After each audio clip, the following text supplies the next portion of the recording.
Hey, did you put something underneath your shirt? No. No? No, I'm good.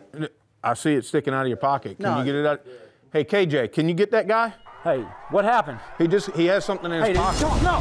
Welcome to First Person Defender, where regular people come face to face with unknown attackers. Whoa!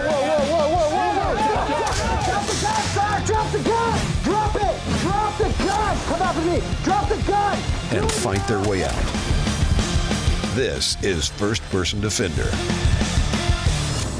For a lot of people who carry a gun, they have this vision of what's going to happen. They're going to draw the gun, the bad guy's going to throw up his hands, and then the police show up and pin a medal on you.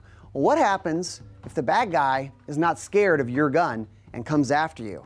Got to solve those problems right now on First Person Defender. These force-on-force scenarios use training guns that fire non-lethal projectiles. My name's Taylor. I'm from the Kansas City area. In my day job, I work in business banking. I started shooting at age 14, went out to the range, shot a little .22. After that, really didn't pick up another gun for another 7 or 8 years. Big fan of First Person Defender, and after watching about 4 or 5 seasons, I went out and sought out a force-on-force training. Taylor seems very sharp. I find it very interesting that he watched this show a bunch of times and then sought out, some training based on what he saw. I assume it was great training. He may bring some things to the table that someone hadn't done that in this case. So that's going to be very interesting. I carry a gun because I feel it's everybody's right. I'm a big believer in the Second Amendment. I think that in order, I guess in the best terms, I feel kind of selfish about it. I think at the end of the day, if it comes to a situation where it's me or the bad guy going home, I want to go home to my family. I think the thing that people need to understand is square range training is where you start to work on and polish your skills. Scenario-based training, now you're applying all of that individual skill with decision-making processes, using tactics, movements. They're two different arenas that actually very much complement each other, but you certainly need to have skills in both areas. What we see a lot is, folks that go to the flat range and they can shoot very well, but don't know how to take that shooting ability and integrate it into the tactics and movements and things that go on in some sort of scenario. So I'm just here to learn and kind of figure out what I can do better, learn from a great trainer, and take that knowledge forward. So this is a very interesting scenario. It's actually based on something else that of course happened in real life. And this is the non-armed aggressor. And one of the things that I think most people that carry a gun forget about is how do I deal with different distances, as well as how do you deal with that person that's not afraid of your gun?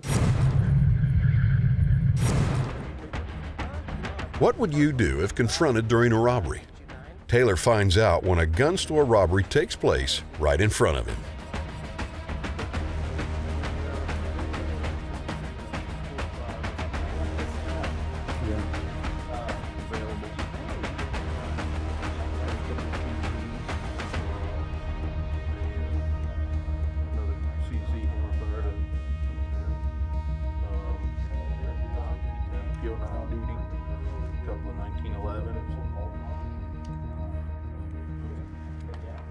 Hey, man.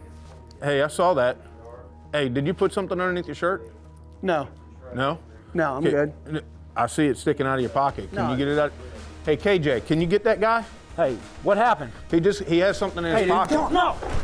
No, come on! Oh! Quit! Hey, what are you doing over there? Stupid mother. Stupid mother. What, you want some too? What are you doing? Hey, man, look, I don't... Leave. Look. Leave now. What are you doing? Leave. Oh, right you're now. gonna shoot me or something? Yeah, I am. Stop You're where you are. gonna You shoot take me? one more step, I'm gonna shoot you. Call 911. You okay over there?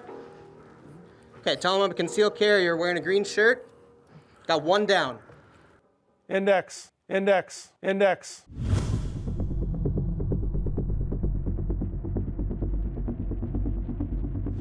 How you feeling, man? Oh, heart rate's up. Heart's going? Yeah. Adrenaline, got that little Yeah, shake going on? a little bit, right? yeah. So what happened? Tell us about what happened. I was in here, I was shopping for guns, talking to the clerk.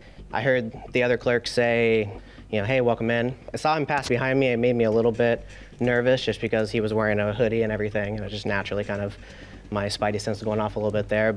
So I kind of bladed myself a little bit so I could keep him in my peripheral. you know, and then I heard the clerk say, "Hey, I saw that," and that's it when I turned and I was looking straight at him. As soon as I did that, you know, he started going this way, and so I went opposite of him because I didn't want him to back me up in a corner. I wanted to have, you know, points that I could go to. I saw over here, back here. And then, you know, he attacked the guy, KJ, at the front. You know, Ryan was heading towards the door, and KJ tried to stop him from stealing, and guy beat him. I didn't see a weapon of any kind, but, you know, it was a pretty savage beatdown. I just looked at him, and I gave him the opportunity to leave at that point. And he turned back around, and he started engaging with the other clerks and saying, you know, who's next? At that point, that's when I drew. Why did you draw? I drew because at that point, if I let him get close enough to me where he could gain control over me, incapacitate me, and then take my gun, he would now have an active firearm. Okay, so you pull your gun, and then tell us what happens next. What did he do then? At that point, I told him to leave. I gave him another opportunity to leave, and then he presented himself straight to me and said, "What are you going to do about it? Are you going to shoot me?" I said, "Yeah, I'm going to shoot you." I put a line in my brain on the ground, and I said, as soon as he crosses that line right there, that's when I'm pulling the trigger.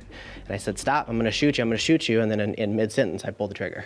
I thought overall good.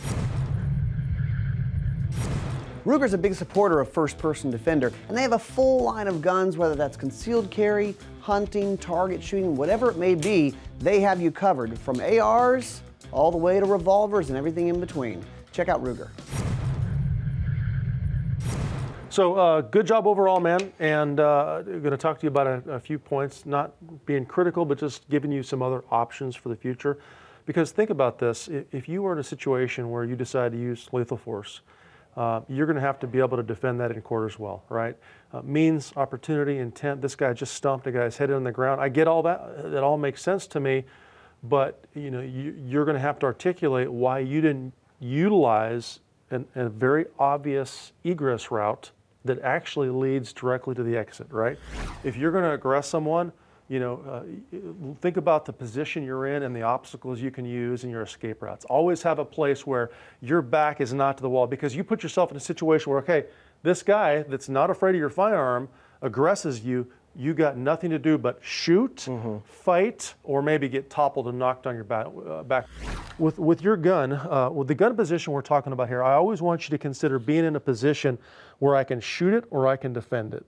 Meaning when I can say defend it or fight with it, that means maybe I go from this position and shoot it, maybe I shoot it from this position, or maybe I get to a position where I can actually defend it. So what I want you to do is I want you to go ahead and extend the handgun as if you're going to shoot. Okay. And I'm going to have you slowly but surely walk towards you. Now there's a certain distance, I don't want you to fire yet, we're not going to shoot all just yet. Right. There's a certain distance where you're going to feel like he's too close to have an extended handgun position. Once he gets to that position, I want you to rotate your hand off the gun, and I want you to stiff arm him right in the chest. Okay? No shooting on this particular drill. Okay? Go and walk slowly toward him. So rotate the hand off, boom. So now I want you to pull this gun directly back, relax your hands, to a shooting position. Just notice where the muzzle is pointed. So the angle of the muzzle is slightly down. Now, in this position, this is kind of unique. Keep your thumb tucked, and I want you to kind of pop him in the chest a couple times, stiff arm. And what he's going to do is I want you to give him just a little bit of resistance, and he's going to give you a little resistance. And all I want you to do is continue to pop him in the chest, and then keep that gun position back. Pop him, yeah. There you go, and don't let him get to the gun. A little more pressure, a little more pressure. All right, relax. Now, we're not going to go full contact today, but you understand, with just a light popping motion, it's actually very difficult for him to get close. And you start to really pop and hit hard, it's surprisingly defendable. Now, this position, you may not be defending the entire time.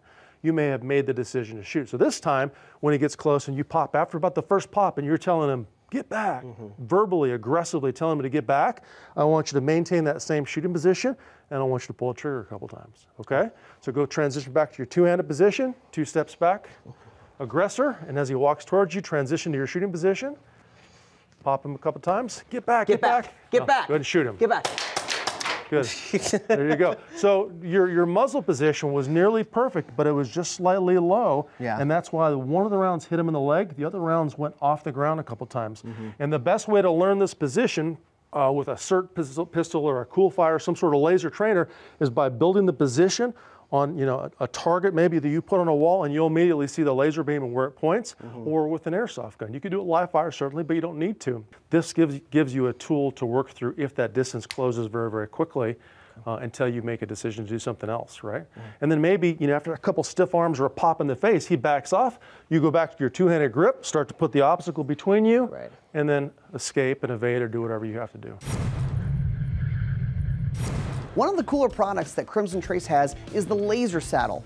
Goes on Mossberg and Remington shotguns, and especially helpful for those short guys like the TAC-14 and the Shockwave. Really helps you hit the target. Check out Crimson Trace laser saddles.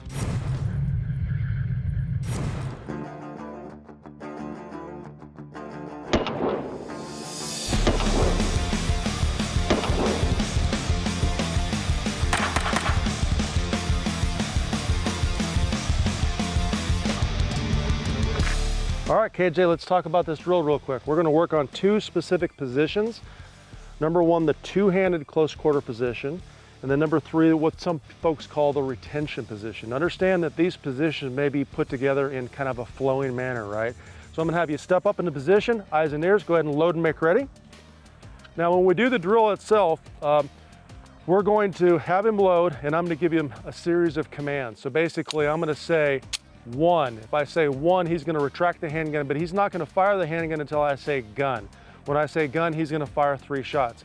Now, if you're a brand new shooter or you have a range that may not allow lower angle shots or whatever else, be really, really careful with this one. All safety rules apply before you try this live fire, okay? So I want you to go ahead and extend the handgun, and I want you to recognize right away that you're too close to have an extended handgun. Now I'm going to give you a command. I'm going to say 1. When I say 1, I want you to build the two-handed high ready position, and I'm going to adjust your position slightly. Remember, KJ, you're not going to fire any shots until I give you that gun command. You understand? Okay, 1, build the position. Now I want you to think about your posture and your balance. If you're upright like this, you can be knocked back on your butt. So let's go and get forward and aggressive, step back with that right foot. Gun is all the way back, and the thing is, I want the gun as tight as possible, but not so tight that the muzzle or the slide may hit you when you fire the shots, okay? Muzzle is oriented toward the center of the target, and gun.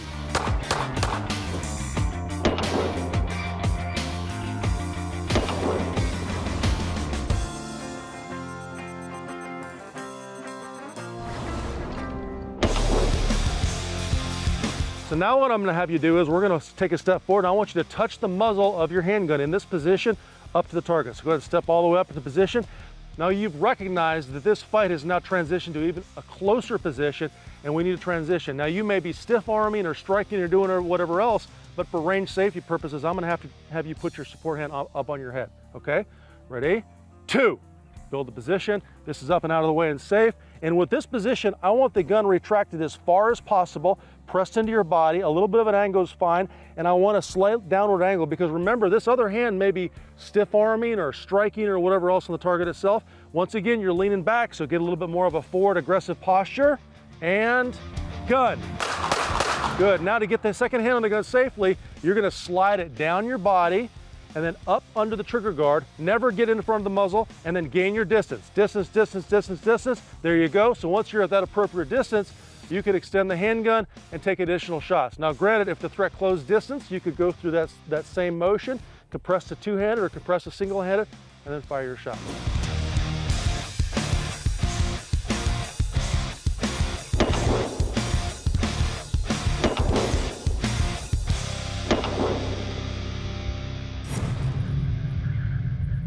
The Colt AR-15 is still considered one of the best ones out there. Been trusted by law enforcement and military for decades. So, if you're looking for an AR-15, take a look at Colt. First Person Defender, brought to you by Ruger, GunTalkTV.com, and Springfield Armory.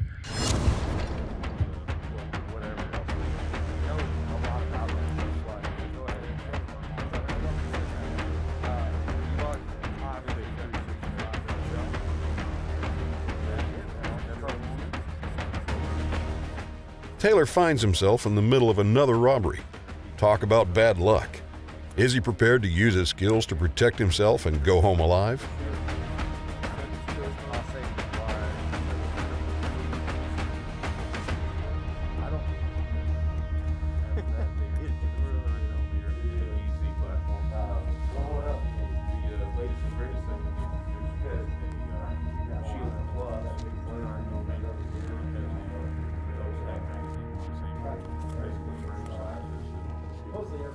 Excuse me, sir.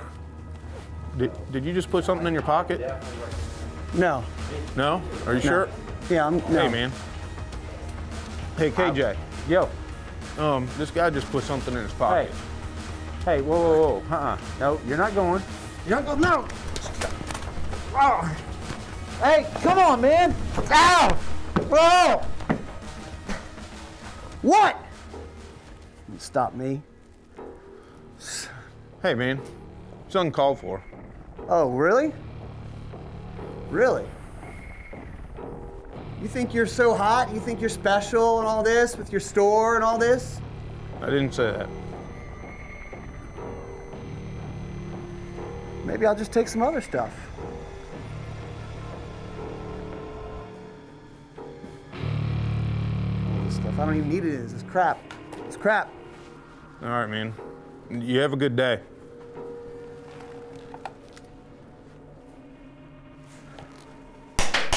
Drop the weapon right now. Drop it.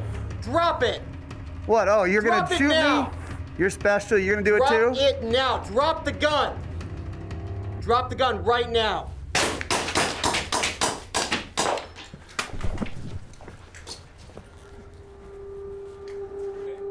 Somebody call 911. Index.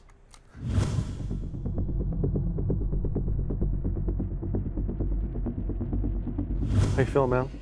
Yeah, good. Amped up? Yeah, amped up again, for sure. More amped up or less amped up? You're kind of shaky a little Yeah, bit. I'm a little bit more adrenaline this time. I think I was engaging my mind a little bit more. I was trying to, actually think what I would do in the scenario. Break it down for us. Looking at guns. Once again, the clerk turns over and says, "Hey, I saw you stick that in your pocket." So I kind of, kept him in my view. I honed in on him as Ryan being the bad guy there. He started to move towards the exit. KJ, Joseph called over for KJ and said, "KJ, stop this guy." As soon as he got over to by the front door, KJ presented a weapon. At that point, I took cover. I ran back behind the station here, and I was just waiting to see what would happen. I retreated back into the hallway.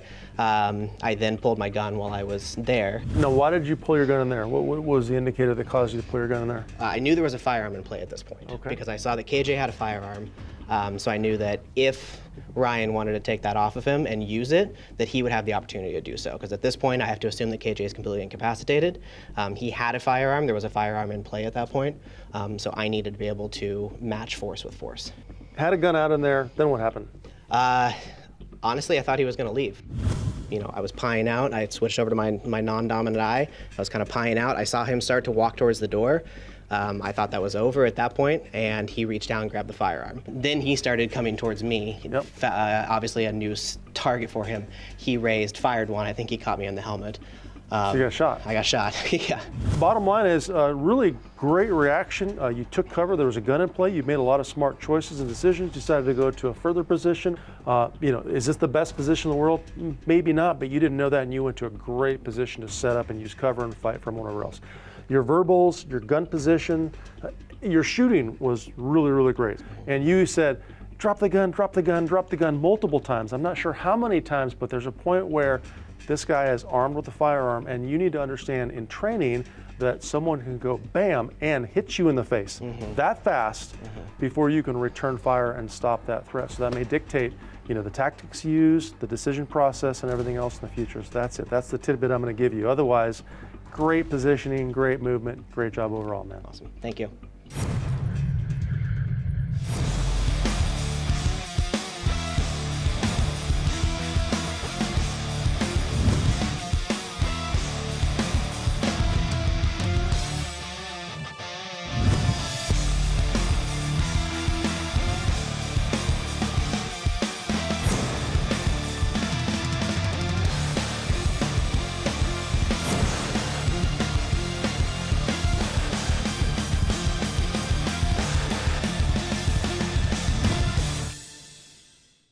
Hey, thanks for watching First Person Defender. Did you know there are more ways to follow what Gun Talk's doing? Like guntalk.com, gundealio.com, the Gun Talk podcasts, and the Gun Talk email newsletter. Follow us, interact with us. Thanks for watching.